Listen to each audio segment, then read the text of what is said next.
फानी है इस जिंदगी ने किसी के साथ वफा नहीं किया। इस जिंदगी ने सबको एक ना एक दिन ले जाकर किसी ना किसी मोड़ पर छोड़ दिया। चाहे वो दारा हो, सिकंदर हो, कारून हो, फिरौन हो, शद्दाद हो, नमरूद हो, या आज का कोई बहुत बड़ा जालिम हो, जाबिर लीडर हो, सबको जाना है, सब जा चुके हैं। जालिम जुल्म करता है, जुल्म करता रहे, लेकिन एक ना एक दिन उसके जुल्म का हिसाबो किताब उससे लिया जाएगा। आज पूरी दुनिया के अंदर एक बेचैनी, बेकरारी, जिधर देखो उधर मर्डर, कत्ल, गारतगिरी, फसाद, झगड़े, लड़ाइयां, यही सारी चीजें सुनने में आती हैं। ऐ काश की इंसान जिसे अल्लाह ने अशरफुल मखलूकात बनाया है, सारी मखलूक में सबसे खूबसूरत है हजरत इंसान, सारी मखलूक में सबसे अफजल है इंसान, जिसे अल्लाह ने अशरफुल मखलूकात बनाया, जिसके सर पर लक़द करमना बनी आदम, इज्जत इकराम वाला ताज जिसके सर पे रखा, वो इंसान कत्ल गारतगिरी में मुब्तला है। वो इंसान फसाद, झगड़े, लड़ाइयां करने में लगा हुआ है। इस इंसान को चाहिए था ये, इस बंदे को चाहिए था ये कि जिस मालिके हकीकी ने इतना बड़ा इकराम का ताज हमारे सर पे रखा है और हमें अशरफुल मखलूकात का दर्जा दिया है, हमें तो उस रब के सामने अपनी जबीने नियाज को हमेशा झुकाए रखना चाहिए था।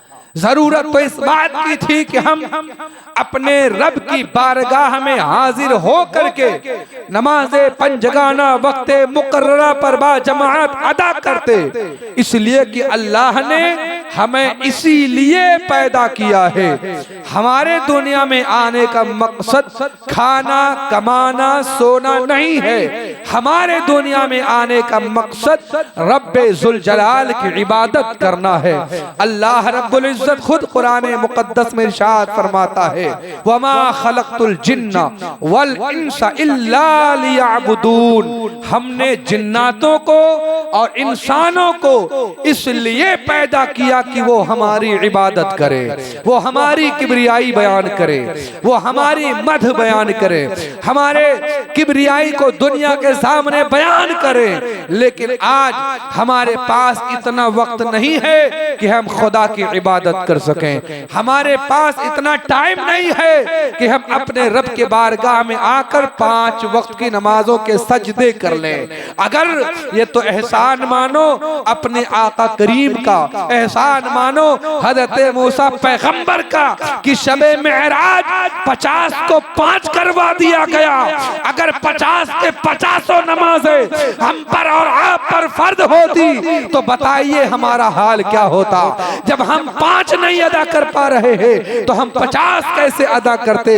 मगर हजरत मूसा की निगाह भी देख रही थी और मेरे आका करीम सल्लल्लाहु अलैहि वसल्लम भी इस बात को जानते थे कि मेरी उम्मत इतने वक्तों की नमाजें अदा न कर सकेगी, इसीलिए 50 को घटा के 45 से 40, 40 से 35, 35 से 30, 30 से 25, 25 से 20, 20 से 15, 15 से 10 और 10 से 5 जब पहुंची तो हजरत मूसा ने फिर भी कहा था, ऐ पैगंबर आपकी उम्मत इन 5 वक्तों की नमाज को भी अदा न कर सकेगी।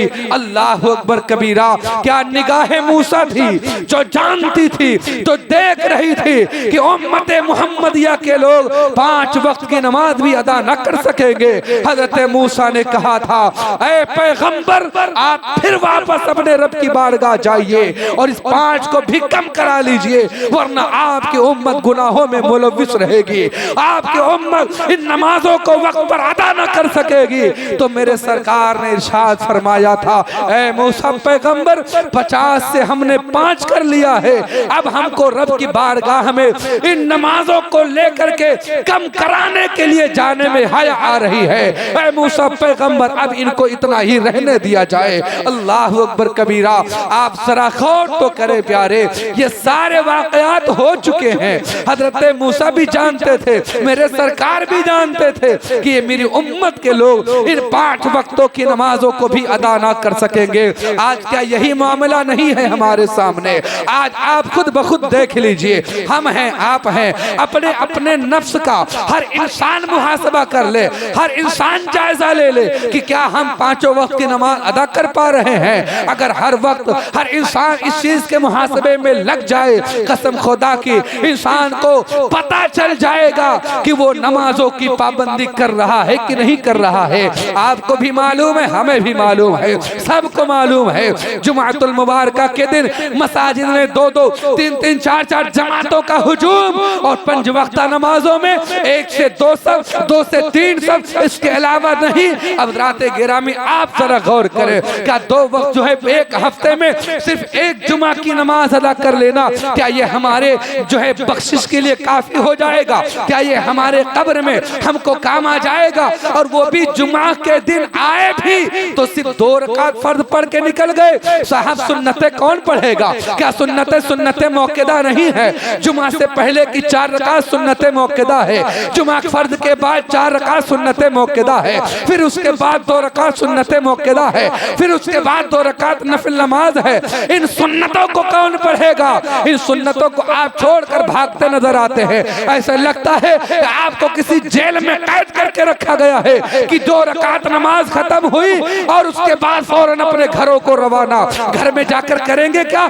मोबाइल खोल करके, यूट्यूब खोल करके अब उसके बाद शॉर्ट्स को स्क्रॉल करते नजर आएंगे। उंगलियां चलाते रहिए, औकात को बर्बाद करते रहिए, गुनाह करते रहिए। बस इसीलिए जल्दी से मस्जिद से भाग करके गए थे ताकि गुनाहों में लगे रहो। अरे कम से कम इतनी देर मस्जिद में बैठे रहते तो फरिश्ते तुम्हारे नाम आमाल में सवाब लिखते रहते और तुम सुन्नतें अदा करते रहते। तुम्हारी नमाजों से मेरे सरकार के आंखों को ठंडक भी पहुंचती रहती और तुम्हें भी सवाब मिलते रहता, मगर तुमने ऐसा ना किया। तुमको तो मस्जिद से जल्दी निकल के जाना है, घर में बैठ करके टीवी खोलकर मोबाइल देखना है, टीवी देखना है और उसके बाद दुनिया की लफादी करनी है, दुनिया के बहसो मुबाहिसे में लगे रहना है। अगर घर से बाहर निकले तो हजरात बाहर निकल गए दोस्तों के साथ गए तो वहां क्या हो रहा है? वहां भी दुनिया ही की बातें हो रही हैं। अगर दोस्तों के साथ नहीं गए, कारोबार पे चले गए तो सुन्नतों को छोड़ करके कारोबार कर रहे हैं, नमाजों को छोड़ करके कारोबार कर रहे हैं। अब फिर उस कमाई में आप ये तलाश कर रहे हैं कमाऊं मैं 10 और ये बराबर हो जाए 100 के,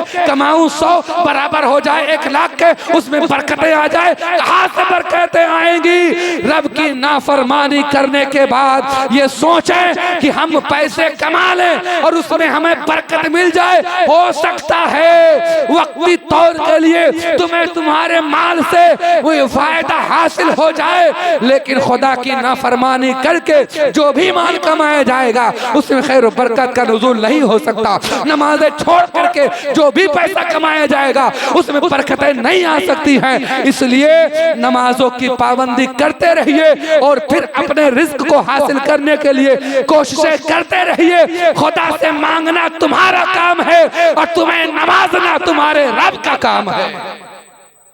तुम्हें नवाजना, तुम्हें देना तुम्हारे रब का काम है।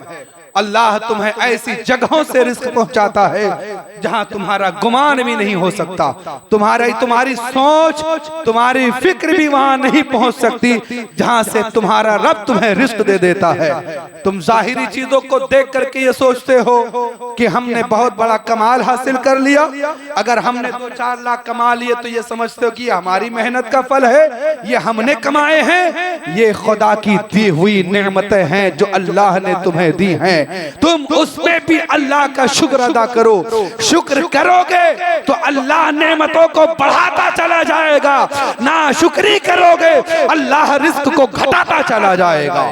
लिहाजा कम मिले तो भी खुदा का शुक्र अदा करें, ज्यादा मिले तो भी खुदा का शुक्र अदा करें, कम मिले तो उस पर सब्र भी करें और उसका शुक्र भी करें। हजरात गिरामी, तो मैं अर्ज कर रहा था, नमाजों की पाबंदी करिए, नमाजें पंजगाना अदा कीजिए। 5 वक्तों की नमाज हमसे अदा नहीं हो पा रही है, हम खेल कूद में लगे हुए हैं, हम जो है साहब झगड़े फसाद में लगे हुए हैं, हम साहब अपने दोस्तों अहबाब के साथ बातों में लगे हुए हैं, हम साहब अपने जो है घर में बैठ करके गप्पे शप्पे करने में लगे हुए हैं, हम साहब मोबाइलों पर जो है यूट्यूब और शॉर्ट्स देख करके अपने वक्त को बर्बाद करने में लगे हुए हैं। एक एक लम्हा तुम्हारी जिंदगी का बड़ा कीमती है, एक एक सेकंड तुम्हारी जिंदगी का कीमती है, एक एक लम्हा तुम्हारी जिंदगी का बहुत कीमती है। इस वक्त को बर्बाद मत करो। जो वक्त गुजर जाता है वो वापस नहीं आता है। 2025 का साल गुजर गया, मुझे बताइए, हो सकता आपने सोचा हो कि मैं ये काम करूंगा, वक्त गुजरता चला गया, वो काम नहीं हो पाया। आपने सोचा हो मैं वहां जाऊंगा, वक्त गुजरता चला गया, आप नहीं जा पाए। अब वो वक्त वापस नहीं आने वाला है।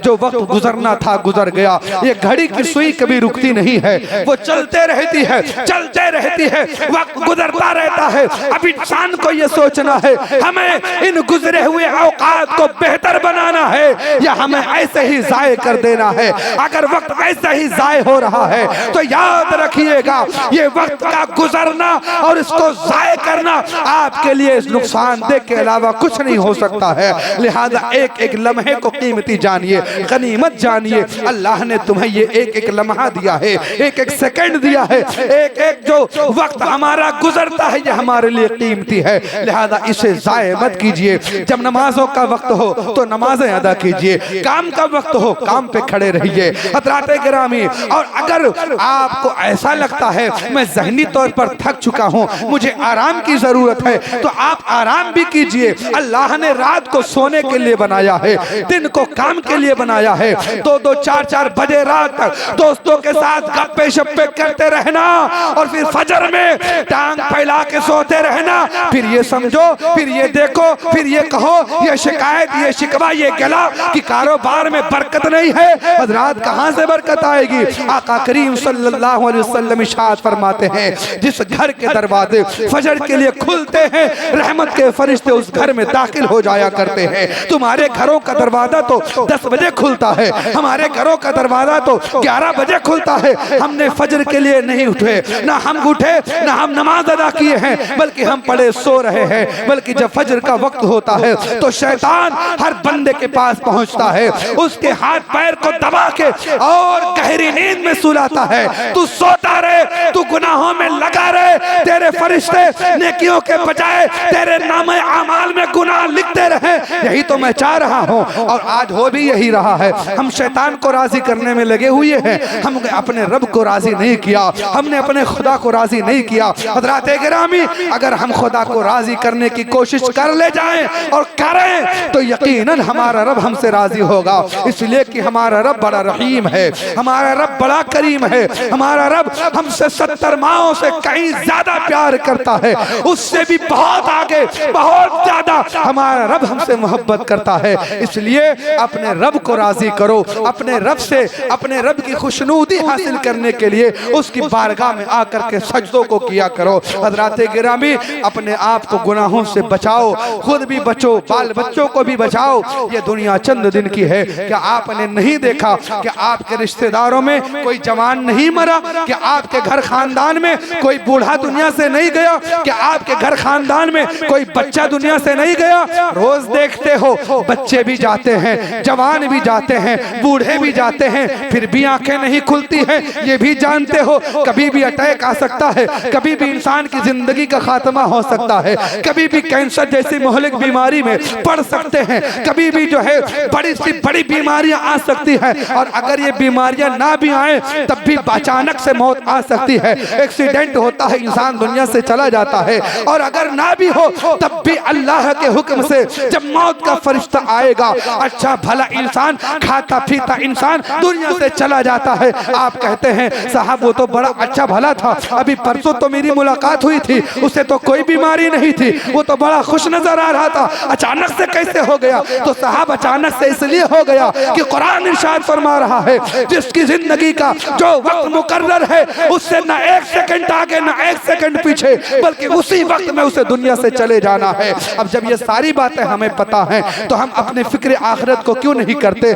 हम अपनी जिंदगी की तैयारियां क्यों नहीं करते? वो जिंदगी जो हमें कब्र में मिलने वाली है, वो जिंदगी जो हमें आखिरत में मिलने वाली है, हम उसकी तैयारी क्यों नहीं करते हैं? तो आप देखें ये दुनिया चंद दिन की है, यहाँ से मर के हमें जाना है। आलम बरज़ख इंसान की जिंदगी के तीन जो है अरसे होते हैं, तीन उसके अय्याम होते हैं। एक तो ये जाहिरी जिंदगी है जिसमें हम और आप चैन और सुकून की सांसें ले रहे हैं, और एक जिंदगी आलमे बरज़ख की जिंदगी है, और एक जिंदगी है जो आखिरत की जिंदगी है। तीन दौर है जिंदगी के।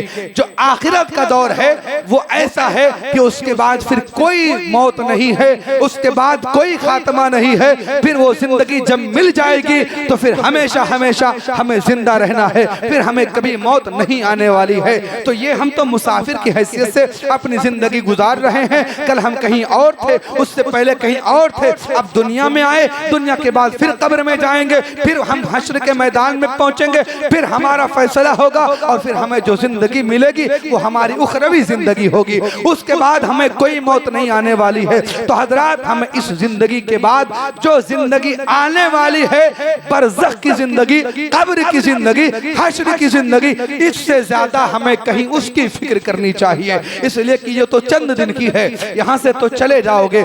आज लूट मार करके, चोरी डकैती करके, घोटाला घपलाबाजी करके, दूसरों का माल हड़प करके, कमा करके ये समझो कि हम तो कामयाब हो गए साहब। तो कामयाब हो जाओ, ये तुम्हारी गलत फहमी है। कामयाबी ये नहीं है, कामयाबी ये है अपने माल से किसी गरीब का जो है उसके भूख को मिटा दिया जाए, ये कामयाबी है। अपने माल से किसी गरीब की मदद कर दी जाए, ये कामयाबी है।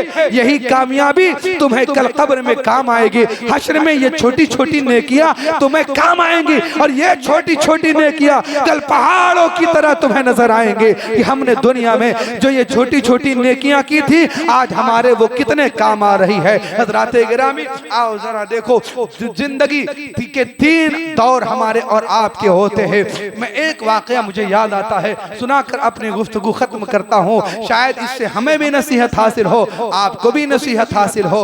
एक कब्र खोदने वाला बंदा, उसका बयान है कि मैं कब्र खोदा करता था, मेरा काम था कब्र खोदना। मैं 3 कब्रें खोद करके जा करके आराम से बैठ जाया करता था कि अगर कोई आएगा तो उसमें दफन कर देंगे, दूसरा मुर्दा आएगा उसमें दफन कर देंगे, तीसरा आएगा तो उसमें दफन कर देंगे। कब्र खोदने वाले ने 3 कब्रें तैयार की कब्रिस्तान में, और फिर जाकर के बैठ गया।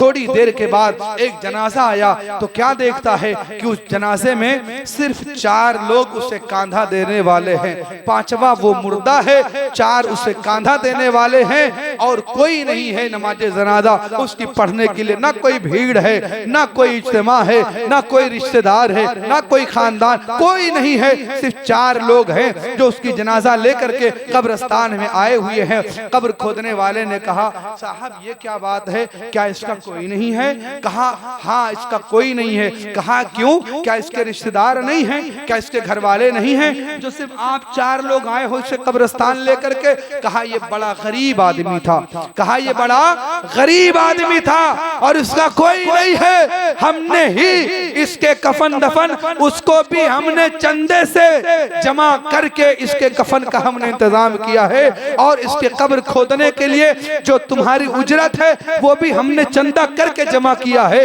वो भी हम तुम्हें दे देंगे। अल्लाह अकबर कबीरा। अब वो कब्र खोदने वाला कहता है कि जब पहला मुर्दा आया तो हमें उससे पहले हमने खुद अपनी आंखों से देखा आसमान के फरिश्ते जमीन पर नाजिल हो रहे हैं, और एक फरिश्ता कहता है लिख इसकी कब्र को ता हद्दे निगाह कुशादा कर दे।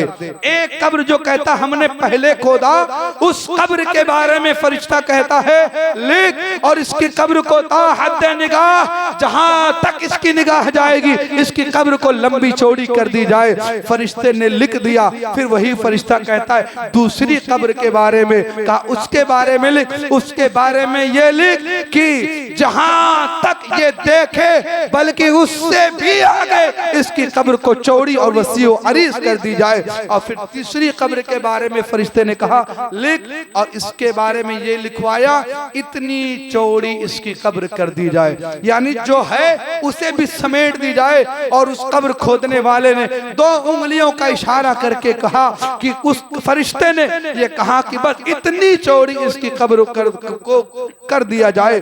अब वो कहता है फरिश्ते तो चले गए, मैं बड़ा हैरान और परेशान था और मैं सोच रहा था पहली कब्र में कौन आएगा, दूसरी में कौन आएगा, तीसरी में कौन आएगा, अल्लाह अकबर। लेकिन जब पहली कब्र वाला मुर्दा आया तो उसके जनाजे में सिर्फ 4 लोग। उसने पूछा कौन है ये, कहा बड़ा गरीब है, इसका कोई नहीं है। तो उस कब्र खोदने वाले ने कहा साहब दफन करो इसे, मैं जानता हूं ये कौन है। कहा कौन है, कहा ये दुनिया में माल और दौलत के तौर पर तो गरीब है मगर ये सजदों का गरीब नहीं था, ये सजदों का बड़ा अमीर आदमी था, इसके नाम में अमाल में बड़ी नेकियां हैं और उसकी कब्र को ताहत निगाह कुशादा कर दी गई है। अल्लाह अकबर। उसके कब्र में उसे उतार दिया गया और जब वो कब्र में पहुंचाने वाले लोग जाने लगे तो उसने कहा कि ये लो तुम अपने कब्र खोदने की उजरत ले लो। उसने कहा मुझे उजरत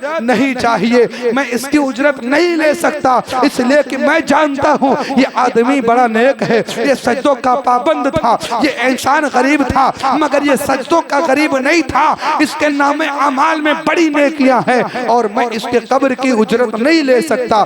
थोड़ी देर के बाद वक्त गुजरा तो दूसरा मुर्दा आया, दूसरे को लोग लेकर के आए। तो जब वो आया तो उसको भी बस उतने ही लोग लेकर के आ रहे हैं, 4 से 5 लोग। और वो आदमी वो जो जनाजा है वो ला करके जब रखा गया तो पूछने वाले ने, कब्र खोदने वाले ने कहा तुम बताओ इसके बारे में तुम्हारा क्या ख्याल है, ये कैसा आदमी था। कहा साहब ये आदमी ऐसा था बेचारा, ना इसके पास खाने का, ना इसके पास पीने का, ना इसके पास पहनने का, मांग कर अपनी जिंदगी का गुजारा करता था। जब मर गया तो इसके जनाजे के किनारे कोई नहीं गया, इसको किसी ने गुस्ल नहीं दिया, इसको किसी ने कफन नहीं दिया, हमने ही इसको अपने तौर पर इसके जनाजे और कफन दफन का इंतजाम किया है। वो कब्र खोदने वाला कहता है वाह रे मौला, ये कैसा मामला है, ये कैसा अजीब मंजर है कि जिसके जनाजे में सबसे कम लोग आ रहे हैं उसकी कब्र ताहत निगाह पहले ही वसी व अरीज कर दी गई है, उसको भी दफन किया गया। और जब जाने लगे तो कहा ये तुम्हारी उजरत, कहा नहीं चाहिए, ले जाइए, मैंने भी इसकी उजरत को माफ किया। वो आदमी भी चले गए। अब तीसरे नंबर पर जब जनाजा आया, बड़ी भीड़ साहब, बड़े शहरों के बड़े अमीरों गरीब सब हाजिर हैं जनाजे में, बड़ा इज्तिमा जनाजे में। कब्र खोदने वाले ने पूछा साहब ये किसका जनाजा लाए हो, तो कहा तुम्हें नहीं पता ये शहर के नवाब की बीवी है, शहर के नवाब की बीवी है, ये उसका जनाजा है और उसके जनाजे में देखो कितनी भीड़ है।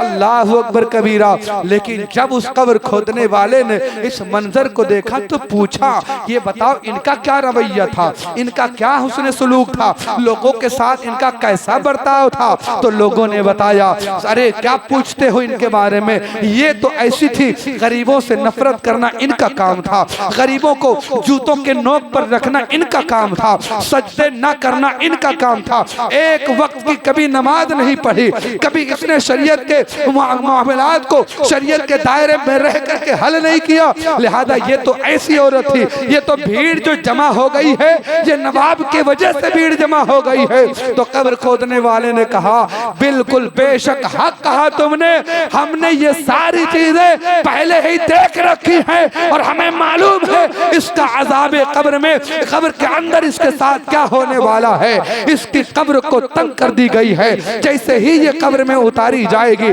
अजाब इलाही के फरिश्ते इसे घेर लेंगे और इस पर अजाब तरह तरह का नाजिल होगा, इसलिए कि इसके कब्र को फरिश्ते पहले ही तंग कर चुके हैं। इसके कब्र इसको दबाएगी और इसका अजाब सुबह क़यामत तक इसे होता रहेगा। अल्लाह अकबर कबीरा। क्या सबक मिला हमें, क्या हमने सीखा इस वाक़े से? हमें ये सीखना है, हमें ये दर्स इबरत हासिल करना है कि कब्र की तैयारी हमें दुनिया में रहते हुए कर लेनी चाहिए। जब मर जाएं तब हम ये सोच के जाएं हमारे बच्चे फातिहा कुरान खानी तीजा 40वां 20वां करके हमें बख्शवा लेंगे। साहब ये हमारी गलत फहमी है। अल्लाह रहीम है, अगर अल्लाह ताला चाहे तो इन तमाम उमूर पर बख्श सकता है, लेकिन गारंटी किसी की नहीं है। साहब गारंटी बिल्कुल भी मत लीजिए कि हाँ अगर आप चले जाइए, नमाज ना पढ़िए, रोजा ना रखिए, हज ना करिए, ज़कात ना दीजिए, गरीबों का माल खाइए, लोगों के साथ बदसलूकियां करिए, कत्लो गारतगिरी करिए और मरने के बाद आपके माल की वजह से आप बुला ले लोगों को और कहें कुरान खानी कर दे, तो क्या नमाजों का जो तुमने छोड़ा है इसकी सजा तुम्हें नहीं मिलेगी? रोजे जो तुमने छोड़े हैं क्या इसकी सजा तुम्हें नहीं मिलेगी? हज जो तुमने नहीं किया इसकी सजा क्या तुम्हें नहीं मिलेगी? बिल्कुल मिलेगी और तुम्हें इस सजा को झेलना ही होगा।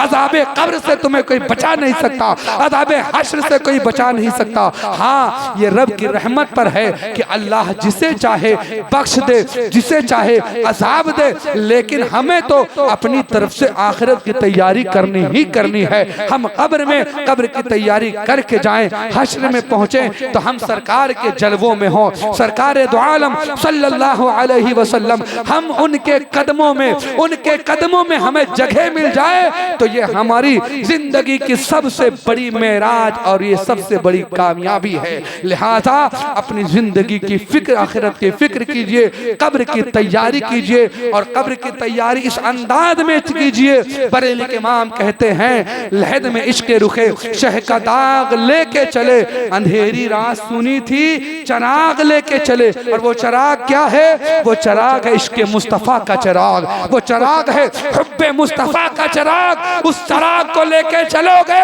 तो अंधेरी रात में तुम्हें वहां ये चराग मुस्तफा, इश्क मुस्तफा का चराग तुम्हें काम आएगा।